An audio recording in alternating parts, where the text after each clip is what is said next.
Everyone, আজকে সমুদ্রের সৈকতে আজ একটু গোসল করলাম, দেখলাম কীরকম লাগে। বন্ধুদেরকে দেখাইতে আছি, ফেসবুকের বন্ধুরা সবাই নদীর মধ্যে গোসল করে দেখবেন কীরকম ভালো লাগে, কীরকম পাতলা পানি, মিষ্টি পানি।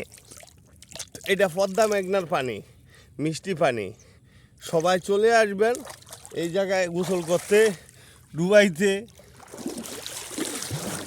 অনেক মজা করবেন। আয়া পড়বেন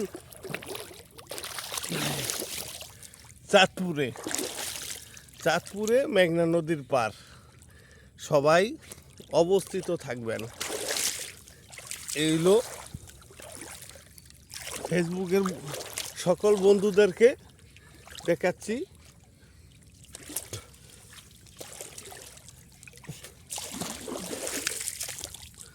গোসল করা